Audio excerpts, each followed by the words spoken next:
At the beginning of this year, before I knew that COVID-19 was just going to change all of our destinies, sport and everything dramatically, one of my three big I want to see fights was Inoue against Navarrete.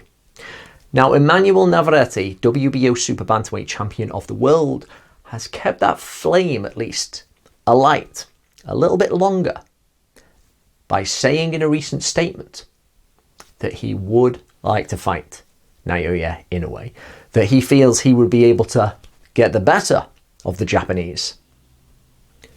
What was odd is that he described Inoue as docile, which is it's an interesting word to use for Inoue. I think anyone who is in charge of any kind of eyesight will be able to see that Inoue is anything but docile. He can take you out to the body, to the head, with one punch and with either hand.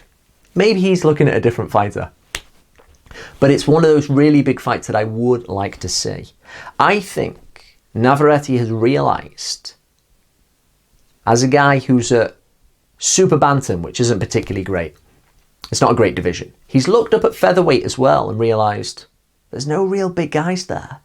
No real lucrative fights.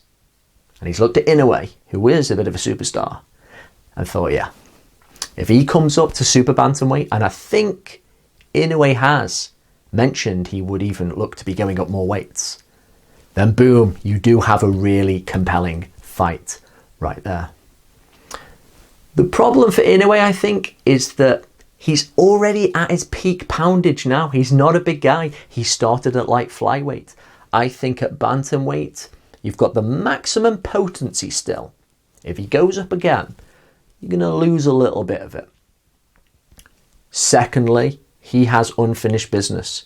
He has to get rid of the dangerous Filipino, Jonriel Casimiro. And even in a perfect world, if he were to fight Navarrete next, after Casimiro, there's no guarantee that Inoue beats the Filipino because he's unorthodox. He's powerful, he's full of confidence, and he is going in there to win. Make no mistake. So Inoue has to be at his absolute best, I feel, to beat Casimiro. It's no stay busy fight. He has to be 100% focused on it. And then, maybe, Navarrete. But the Navarrete fight is very compelling because of how big he is. It's a real David and Goliath type situation. Navarrete's not the tallest at 5'7". He is taller than Inoue, but it's more the reach. 72 inches. The same as Floyd Mayweather. And he's a guy who doesn't look spectacular. But don't be confused by the fact he's not that flashy. There is a lot of substance there with Navarrete. He starts slowly, but he gets into his rhythm and he just starts landing punches. He delivers his combinations in an awkward manner. He leads with the left uppercut. And he just knows how to start landing on you. Confusing. Really warms to the task. And I think he's very tough as well. I don't think, even though it might be the best Inoue game plan to pounce on the slow starter, I don't think he'd necessarily get rid of Navarrete early on. Because he strikes me as a tough one. A real, made out of that tough rawhide leather.